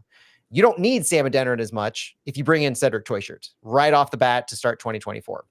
Who knows what's different if Cedric Teuchert joins the team? And the issue was his transfer fee. Rather than pay the transfer fee, we wanted to bring him in on a free that summer when his contract was expiring, but Hanover was in the middle of a promotion battle. I think it was a promotion battle from Bundesliga 2, either promotion or relegation. They were in a fight, and they wanted to sell Cedric Teuchert knowing that his contract was expiring, but if they were going to sell him, they wanted to get some money for him. And we weren't willing to meet their transfer fee request. The deal fell apart. We went into the 2024 season not having replaced him and having to deal with the now on the field off the field issues in training and everything with Bradley Carnell, with Sam Adeniran, AZ Jackson, all of that stuff. The frustrating thing is the propensity of how quickly we were to move those players, and then move Bradley Carnell. So it's almost like that entire process in 2024, which was again overseen by Lutz and Diego, was not well thought out or planned as in advance as we wanted it to be, because the problems that were occurring were most notably between Sam and Bradley Carnell. And if you were at any point under the inclination that you might let Bradley Carnell go because of the start that he was having to 2024 / the finish he had to 2023, you should back the player of the quality that you have in Sam Adeniran at that time and then bring in a new coach. Instead, we basically cleaned house on 2 vital players in a roster of depleted attackers at that point. And then we let Bradley Carnell be fed to the wolves for who he had available on this team, requiring four short-term loans every single week in the month of June, and then not letting him get the tools that Lutz was reloading and that we knew about. We knew Cedric Toyshirt was still on the minds of City. We knew he was coming in on a free. We knew Marcel Hartl. We had heard rumors on him for a couple of months at that point. So I think even Giannis Horn might have been rumored. The only person we didn't really have a knowledge about was Simon Betcher. But we knew tools were coming. Bradley Carnell knew tools were coming. Said, I'm trying to bridge the gap. And then I viewed it at the time, and I still do, as a knee-jerk reaction to Bradley Carnell being let go, not letting him have control of those players. And we talked about it a few weeks ago on the precedent that set. And I just want to keep reinforcing this is a Lutz and Diego thing, where I don't know the dynamics of who made the call. I don't know the dynamics of who pushed for the call. Could have been collaborative, could have been one or the other, but both of them made this call. So I'm setting up this narrative because fast forward to the more recent past that everybody's more familiar with, in how John Hackworth led these new crop of players to a finish to 2024 that if you extend that to a full season, we are a playoff team. We're fighting for top 4, but we are a comfortable playoff team the way John Hackworth finished our season.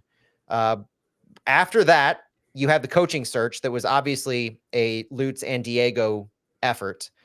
And that led into what we're seeing this year with Olaf. So without repeating all the issues we're seeing now with Olaf, you have in Diego's 2-year run as club president and GM, the firing of Bradley Carnell, the sales of Nico Gioacchini, Sam Adeniran, AZ Jackson, Indiana Vasilev, and then replacing them with, quote unquote, replacing them with guys like Hartl, Toyshirt, Betcher, and Horn, and bringing in Wallem and Baumgartel. So you're turning over the roster significantly.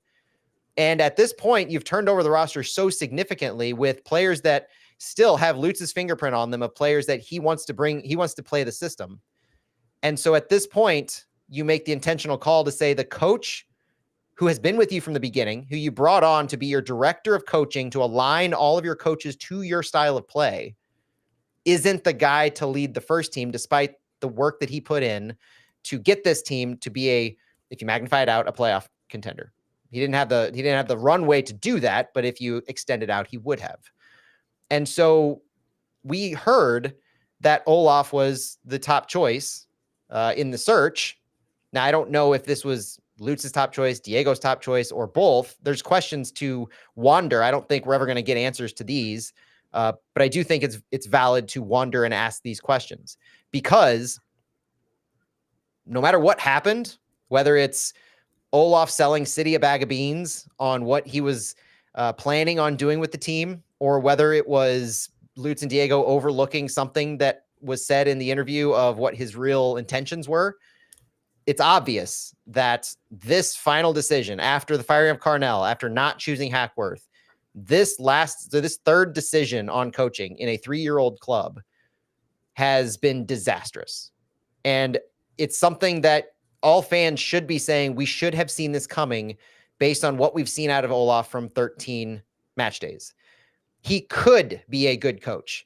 He does not fit this system and the players that we have on the field to run the system. He's not making the choices that put this team in the best position. And you could choose, depending on which narrative you want, you could choose to blame Olaf in particular for wanting this job and for arguing that he can carry on the exact system that was wanting to be implemented and then not doing that. You could blame Lutz for going with an unproven, Lutz and Diego, because I don't know where the line of delineation is for who made this call. Lutz and Diego for going with an unproven coach at this level and calling it not an experiment, that's a joke and an insult to City fans. If you're re-listen to the initial press conference where Lutz and Diego referred, like, this was not an experiment. This was meant to get us into the playoffs. As Carolyn said, we are a playoff team. This was not supposed to be an experiment, and it very clearly is an experiment. And we saw it from the writing on the wall from the very beginning, because he didn't have success at the first division level. He had success at making something out of nothing, but that something was on the lower league levels, earning promotion from a third to a second to a first division, and then leaving. So he's great with academy kids, biggest academy in the world over in Brahma, over in Sweden.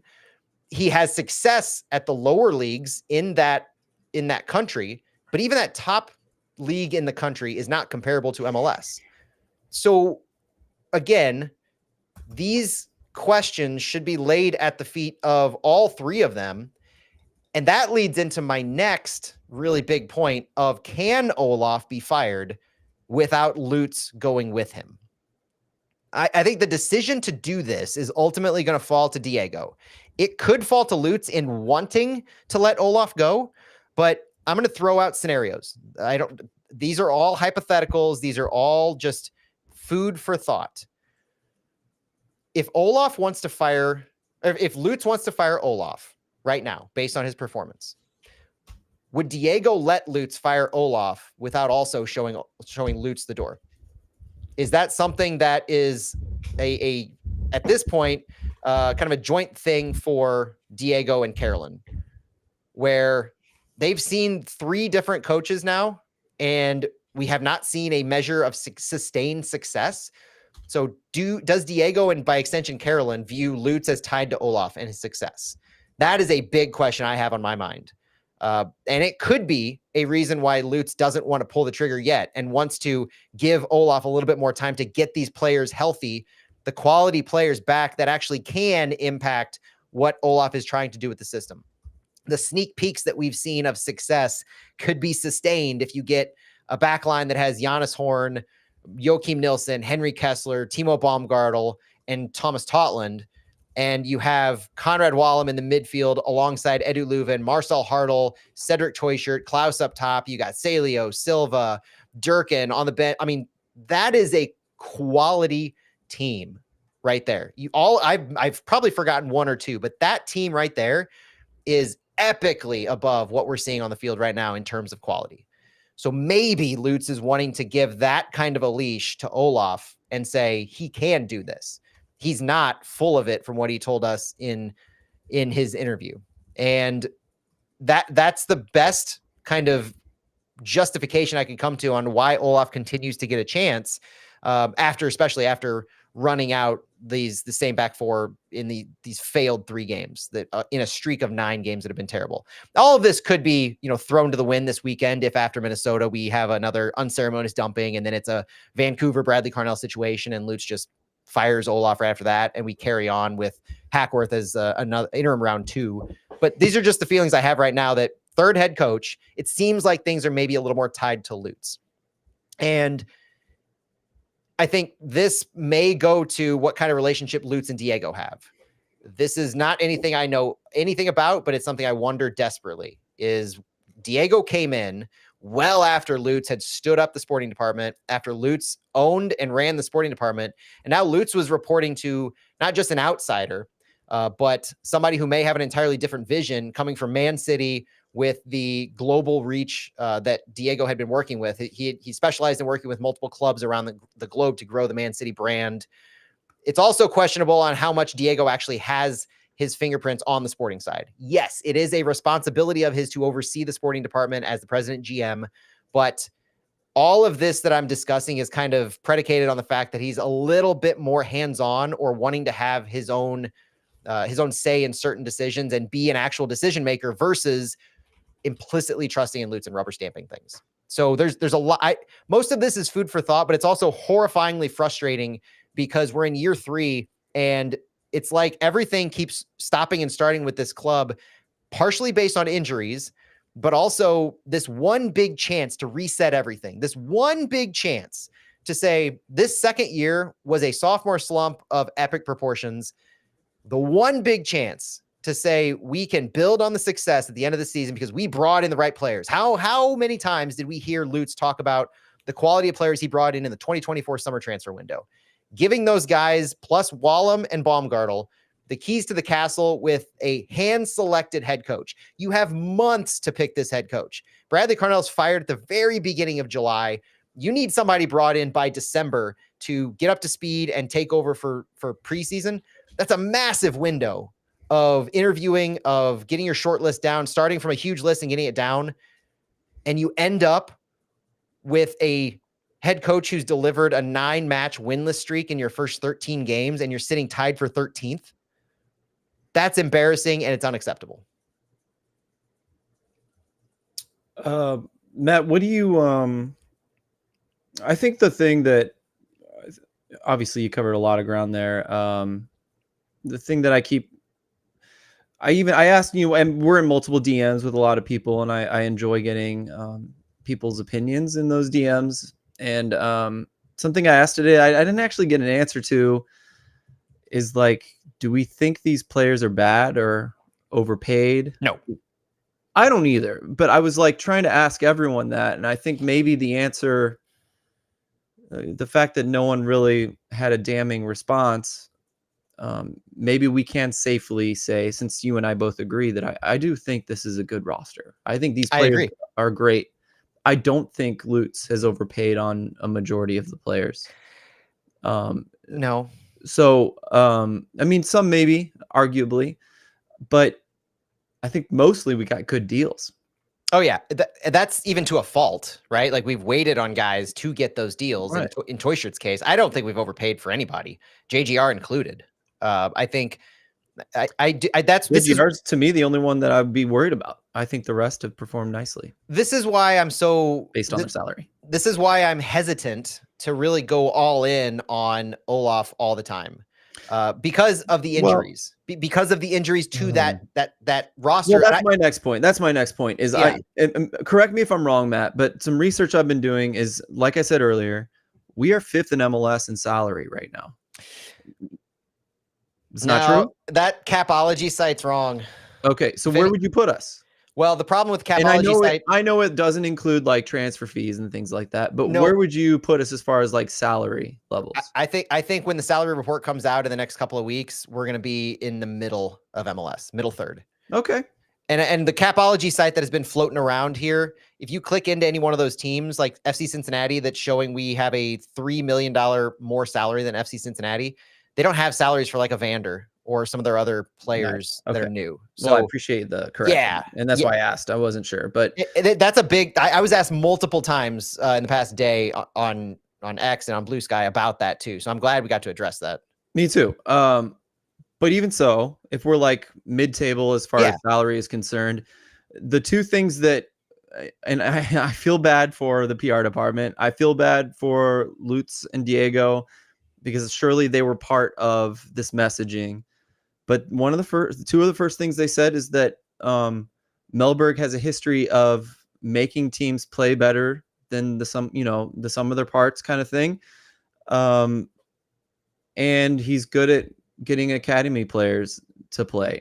And so I look at this roster. If we agree that we think this roster is good, that we think this roster can do well in MLS, even with injuries, in my opinion, and maybe we can argue about that. But if that's true, I just keep going back to skipping on those sort of arguments.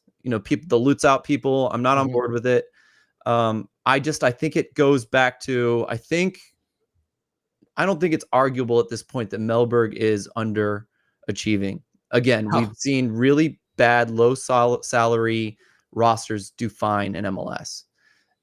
Not great, but like mid-table, like it happens constantly. I mentioned Montreal, but there's more than Montreal, right?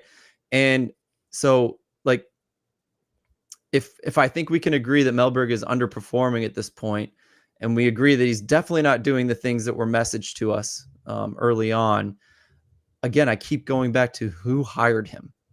And are we looking to like chop people's heads off? Not necessarily, but if our goal is to improve the club, the organization, I think that's the question that this hinges on, right? Well, yeah. And if I'm Carolyn Kindle, unfortunately it falls on her, right? Because we've got Diego, we've got Lutz. One or both could be guilty. All are punished, right? So like, I think she needs to figure that out. And I think she has a really difficult job on her hands to try to figure out, was it just an honest mistake to hire Melberg? Will Melberg come good? Or do we cut our losses and go back to Hack, which is kind of what I'm on board with right this second. I'm a little bit all over the place on that. But I think that the entire season, the entire even like next 3 years or more hinges on who hired Melberg, who messed up, and should they stay in the organization. And it could be Diego, could be Lutz, could be both. Yeah, I'll throw a counterpoint as we're talking here in the sense that if the decision lies with Diego to let Lutz go or keep him or hire a new sporting director, even if the decision lies with Carolyn, let's have a hypothetical here about Lutz and Diego were in the room interviewing Melberg, and they both heard the same thing, right? Both of them heard what Melberg said, what Melberg promised, the bright lights that he offered for City, and then both of them are seeing what's happening. So there could be a sense of, if this is a case where Melberg sold City a bag of beans on what he's capable of and oversold his capabilities and what he could do and wanted to do with this roster. And I brought up this one comment in our chat because this is a really good point that kind of goes counter to the injuries just slightly. Olaf has always spoke about flexibility, repeatedly being told he would play a formation best for our players. He looks at the best quality of players, runs them out there, and he'll adjust the formation. And that's not happened. He did that in his previous team. So maybe that's something he told them that he would do, but he's not doing that. He's making decisions that seem counter to reason in a lot of ways. So if Lutz and Diego are both kind of on the same page, and I mentioned Diego so often, I know what he told, I know what he said about kind of hands-off sporting, and I'm willing to believe folks like that. Diego's a really nice guy. I'm willing to believe him at face value, except for the fact that Diego was at the press conferences announcing Melberg. He was right there, right alongside Lutz. He's public facing in the sporting decisions. That's bizarre if he doesn't have any hands-on work in the sporting department. He's making himself a public face right alongside Lutz for that. That's most of what I'm going off of in addition to that being part of his job description. He's over the sporting department. And if he's not over the sporting department, and that includes Lutz, then it doesn't make much sense. But circling back to my point of them being on the same page, this could be why we see Olaf fired and Lutz stay. And that's what I want to speak to. Yeah, exactly that. That's why, again, I'm saying, like, Carolyn Kindle, it is vital she gets to the bottom of this correctly, because I constantly think about Garth Lagerwey moving from Seattle Sounders to Atlanta United, and look how many coaches Atlanta United has had. And, you know, they got some really high-end players and they still weren't able to perform, right? Really gross stuff. Badly built rosters, I've heard people argue over and over. Maybe just coaches. And look at Cincinnati, right? They couldn't do well till they got a St. Louis in there. And look at all the Dutch, you know, all the crazy managers that have come into Atlanta United and failed, even Miami a little bit here and there. And so it feels to me like Atlanta's having a terrible year, but Garth Lagerwey just got in there and he's going to start rebuilding this team. And I swear he's going to have, in about 2 or 3 years, he's probably going to have a decent roster. And hopefully if they find the right coach, I think they can do something with that. And that's my point, is if Diego makes the decision, like, are we going to trust Diego to do what's best for the club? Does he know what's best for the club? This Manchester City guy from big organization wants to expand the brand. Is that the guy we want making decisions for the club? Or do we want someone like Lutz, who has a 5-year plan, We don't know if that's still going. We don't know if his vision has been scrapped. But I know that when he speaks, it is stuff that I totally relate to. It's the kind of like, German football, let's build a program from the bottom up. He wants what's best for the city, as far as like growing the game in the city. These are the kind of language that I really love. And then when I hear Diego talking about the Open Cup, it is the kind of language that I absolutely detest. It feels like corporate MLS kind of BS to me. Yeah. So, I mean, I have an opinion here. My opinion may be dead wrong, but I'm not going to know that. Matt, you're not going to know that. No one in the city is going to know it better than hopefully Carolyn Kindle, who needs to get to the bottom of this. Because if Diego makes, again, last thing I'll say, if Diego makes the decision, it's going to be biased. It's going to be fire Lutz or fire the coach or both. And then we are putting everything we have built in this city on Diego at that point. And then is it going to be bad for the next 5 years? Is it going to be bad for the next 10 years? And the same thing, to be fair, I'm biased, right, against Diego because of the vibes I get, right, which is stupid. But it could be the same if we keep Lutz and he's, building us into absolute nothing, right? Like the plan has never been good, right? That's possible. But again, like someone unbiased or over both of them needs to make the right decision here. This is a pivotal moment, and I can't stop thinking about that. Well, it really, the question is really, where do you want the club to go from here? You're spot on, because Lutz's contract goes through 2026. And so if you give him another chance at a coach, if Olaf doesn't turn things around, even when the players that we need to be healthy return, and he can't turn it around, then you've set a precedent with how quickly you're willing to pull the trigger on Cardinal last season. Do you do that again and start over with another coach? It's a terrible look to be on your third permanent head coach, fourth total head coach in less than 4 years. But it does go down to how much Diego and Carolyn believe in Lutz's vision for this club. They gave him the keys to the castle long ago. He sold them on exactly what he wanted this club to be, what he wanted this organization, the philosophy to be. And I feel what he's tried to do, the players that he's brought in, they've matched it. So the Lutz has walked the walk when it comes to bringing in players and speaking to what he wants this club to be. He has swung and missed on hiring a head coach who can do that, at least through 13 games in this season. And so if you want to see Lutz out through his contract, maybe you give him this one last chance and you still trust, because that's the question. Diego and Carolyn, do they still trust the philosophy and the vision of what Lutz is wanting to play enough to give him this extra opportunity? Or do they use the 2025 season, if Olaf can't turn this around, to do the Garth Lagerwey thing, to start fresh? Diego's not going to be the sporting director. That's not what I'm saying. I'm saying start fresh in the sense of you search for and you find a new sporting director and you do start from ground zero. The antithesis to Garth Lagerwey is he has a metric ton of money at his disposal. I think they paid $45 million for their attacking group right now, and they're vastly underperforming. So that, I feel the idea of Garth Lagerwey stepping in and building something from that has his fingerprints on it as sporting director, chief soccer officer, whatever, that's valid in the sense of like what Atlanta United chose to do.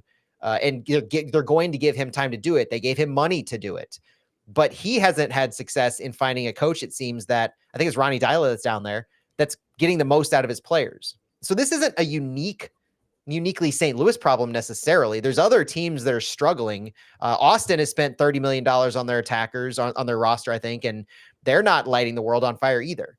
So just because you have new coaches kind of failing and faltering all over the place, but money spend doesn't equate to wins in MLS. That's the big thing. And I think Lutz was showing that you can build a roster financially conscientiously and have some success in MLS. We just haven't seen the sustained success. So that's why everybody's skeptical. It's like you can have a modicum of success on and on. We've talked about winning the regular season conference in the first season was actually long-term bad for this club, because not just the expectations, but anything less than that is now seen as failing. And we've kind of fallen off the cliff since then. Couldn't even get an MLS Cup out of our failing like the LA Galaxy were able to do. But the questions that are going to happen over the next few weeks are really about the long-term vision for St. Louis. What does St. Louis City want to be as an organization? Do they want to continue the high press, high intensity, gegenpressing, direct attack play that Lutz has trying to implement? And if you do, then if Olaf's not the guy, you give him another shot.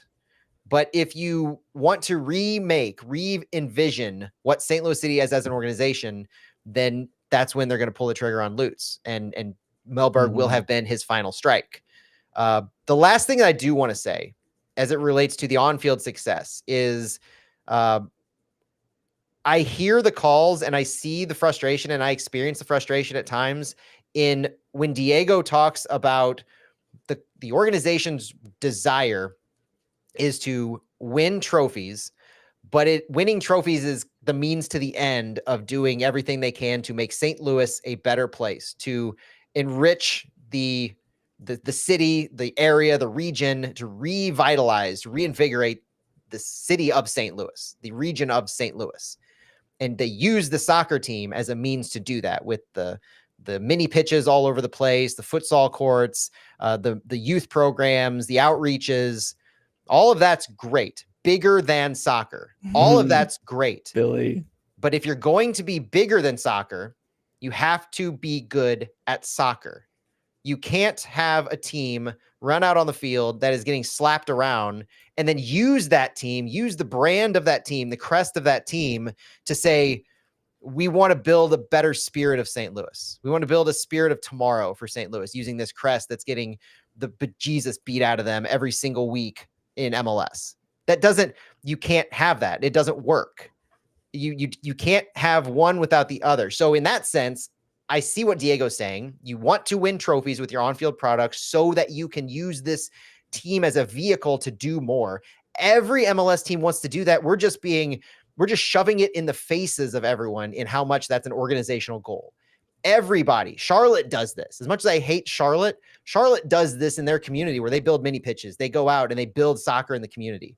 I don't know if they're being as in your face to their public, to the fans about that, but Charlotte's putting out a pretty good on-field product, and they're still doing everything they can in the community. These are far from mutually exclusive things. And if you're going to say you want this team to be bigger than soccer, you need to make sure the soccer is first and foremost a successful product. I like everything you said. I do think St. Louis is doing the grassroots stuff right, and that's the stuff that's my favorite stuff. I'm a little biased, but even if you send your kids to YMCA, the coaching, they're trying to train up dads to be coaches with slides and information. It's helpful. Growing good coaches in the United States is massive, and that's like a very grassroots thing. And I would say even like looking at the coaching plans for YMCA, the things they're trying to teach kids is some of what I feel are the best grassroots soccer coaching values. I think St. Louis has nailed every single one of them. So like I guess when I think of like growing the game, Matt, you're saying it starts with winning and stuff like that. I'm already kind of happy with how it's going, and it's something I hope continues to grow no matter what St. Louis does. I don't know. I'm not arguing against you, but like, what's important here, I guess? Is winning the only important thing? Because I truly mean it when I say, at the end of our episode, like, all I really care is that we have a St. Louis club that's like working to do a good job, right? And it's my favorite thing is that they're trying to better the city and soccer, for the United States men's national team even. Like those are the things that are valuable to me. Like St. Louis FC was one of my favorite things on planet Earth. And they weren't winning much, but they were bettering the game. And they did nowhere near as good a job of bettering the game in St. Louis City that City SC is doing. So I don't know. What do you think, Matt? Maybe this is against your point, but that's what's occurring to me right now. It's not really against my point. I guess who's the audience for the club then? Who are the people that you're trying to reach with this?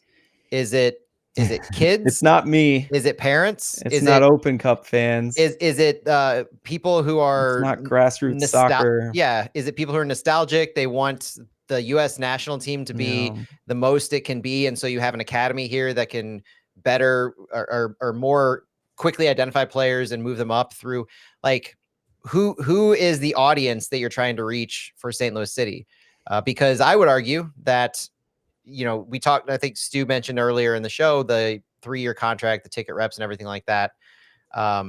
If you were to see a significant enough fall off in revenue being generated as it relates to the on-field product, that's fair. I think that's a red line for them, as cynical as that sounds. So like, even if your goal, even if you're talking goals and objectives here, even if your ultimate goal isn't to win MLS Cup, isn't to win CONCACAF Champions Cup, isn't to win the FIFA Club World Cup, even if those aren't your ultimate goals, if winning trophies and silverware and being successful on field isn't, and I could see the means to an end argument. If it's not at least a critical, crucial, non-negotiable means to an end of growing the city of St. Louis and growing soccer in this region, and you don't succeed in those goals without this objective of winning trophies, then it all falls apart. So I see them as entirely intertwined. And I'm not talking about winning a cup, winning a trophy every single year. Teams don't do that. The parity in MLS makes it near impossible to do that. I'm talking about being competitive. I'm talking about actually making the playoffs. And I think that's where we can find common ground. Yeah. And this is the third thing that I wanted to at least fit in the show anyway. And I think we can find common ground on that is, I think we could find a middle ground, being like, we need City to have an identity. We need them to look, let's just look at what Hack did last year. The defending was bad, right? But the attacking was very nice. And it felt like even if we lost a game late, even if the defending was bad, there was a system that was in place that we could like set the floor and build on. You know what I mean? Yeah. And I truly think that, like, even if it wasn't Hack this year, right? Someone, Melberg got a full preseason that he could start something and build on it ideally. And the manager, the injuries absolutely destroyed that. So maybe this isn't a fair argument, but it'd be really nice to just have something quality there. And then once something's in place, we can start incorporating the academy kids a little bit more often, right? Because they little by little are ready to go. Look at the academy kids we've used with Carnell versus, from Perez to Joyner, Glover getting a tiny bit of work. Like, these kids haven't had stability. These kids haven't had chances to get minutes in because we just haven't been in the lead late in a game. And so, like, I truly think that if Hack was there and we had some stability and we were able to build on and improve what he had already built, maybe just fix the defense, right? And we're a competitive mid-table team that's able to play the kids, more than the few minutes that Joyner has gotten. That's my point, is I think we can find wins. I think we can sell tickets. We just sold out that KC game, even though we're not very good. I think we can find the right coach and build the team in a way that is very meaningful. And I think that's more respectable than building a brand, using it to, slingshot the team into global notoriety. To me, like, getting those kids representing St. Louis soccer and having those kids go on to play for USA is really important to me. And raising kids to know how to coach, raising kids to know how to improve the next generation and the next generation and the next generation. Like, we should be doing the German thing, right? Where, where we're educating people better and better and better to be able to be better thinkers on the ball. And we're so many generations from doing that at, the U8 level, right? Because every parent has to know kind of generally how to create free thinking players. Anyway, these are things that are important to me, but I do think, like, you can make that happen and also make money and grow your brand. But I don't know if you disagree, though. It's a big ask. It's a massive ask. Well, it's a trickle down effect. And I know I hate that term, but it's a trickle down effect from winning, in that the more you win, the more you build a good culture of winning. The more you can the more you develop players, grow players, and get players time on the first team, you better sell things downstream. You can convince players of better quality to join your organization, because honestly, a lot of City's top tier talent has been coming through the Scott Gallagher pipeline. Like, that's got to be said, and something City wants to correct or at least own more of. And as they grow, as they get more years under their belt for their academy and expand their identification around the Missouri, Illinois area, like, it'll get better. But that's one of those things where we're only in year three as well. Year 5 of the academy. So we're still adding teams. We just converted our U14 to an actual competitive team. Like, we're still growing and fleshing out the academy. And so I think that pipeline is kind of, we're waiting for that pipeline to more fully develop players that are ready for first team minutes at the age of 17, while we're trying to bridge a gap of sorts to have a successful first team. Because honestly, like, one of the last points I want to make is the contract situation is going to get massively interesting at the end of the season. Like, aside from the head coach, who that is, the sporting director is going to play directly into this, because there are so many contracts expiring at the end of the season. I talked about it a couple weeks ago that I mentioned who we've moved already, like moving AZ, moving Indy, Sam, Nico, Tim Parker, all these players. We've moved foreign players in lesser quantities, like Nicholas Durr, Isak Jensen, but the amount of foreign players that we have, that the internationals that are under contract and are going to start expiring themselves. And so this could be a flashpoint as well in the next year plus even. So 2026 is when Lutz's contract goes through. We've obviously seen, like, there's no skirting this topic. We have obviously seen a propensity to hire Central Europeans, Scandinavians to an extent, white Europeans. Does that continue under Diego as an organizational philosophy of who you scout based on the play you are wanting to employ?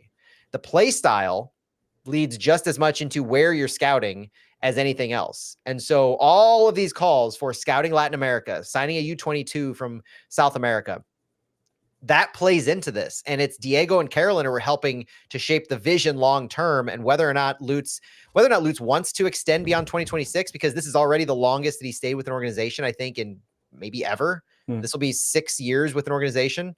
So there's a lot of questions that go into the future identity of St. Louis City that relate to what will occur this season. How long you give Olaf the leash? Do you give Lutz time to finish out his contract?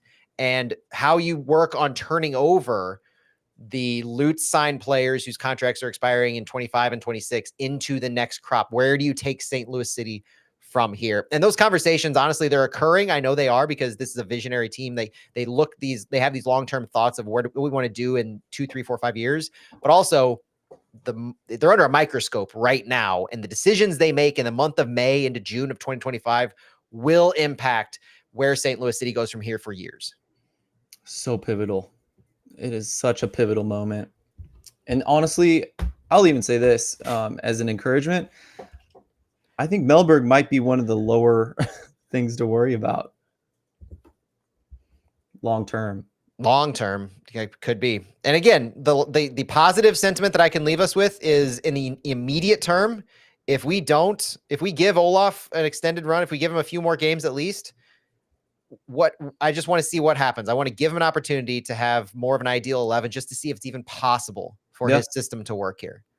And like, I'd like to do a little more research and get a good, salary look, but like, where do we fall without Leuven? Because I think we just have to think about this year without Leuven.